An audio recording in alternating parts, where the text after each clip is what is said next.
केन्दुझर जिलार बैतरणी नदी टापुरे फसी रही 30 टिकिया हाथीपल नदी पार होउथिबा समय टापुरे फसी रही 30 टिकिया हाथीपल घटनास्थल में उभय केन्दुझर एवं मयूरभंज वन विभाग पहुंची हाथीपल को जगी रही हाथीपल 11टी बड़ हाथी 12टी माई हाथी और 7टी छुआ हाथी थिबा जणा पड़ी। पाटणा रेंज खिरेई टांगिरी सेक्शन 3 धारिया निकट में अटकी रही हाथीपल पाटणा रेंज अंचल गरंजिया रेंज को नदी पार हो जिबा बेले अटकी रही सूचना। हाथीपलंक उपरे कड़ा नजर रखिछि वन विभाग।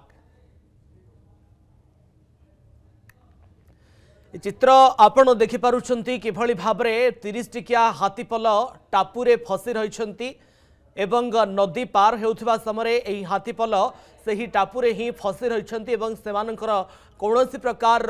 मूवमेंट होउथिबा भली नजर को आसु नाही किंतु जेतेबेले एते संख्यक हाथी सेठारे एकत्रित होइछंती किंबा रहिछंती कोठना कोठी स्थानीय अंचल रे भयर वातावरण खेली जाइछि एवं जदि सूचना अनुसार कहि परिबा जे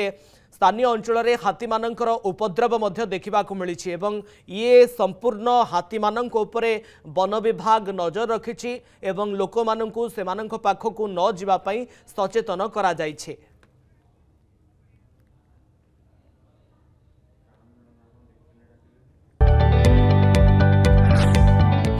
जदि आपंक आम भिडी भल लगा तेब आम चैनल को लाइक शेयर और सब्सक्राइब करने को जमा भी भूलु नहीं।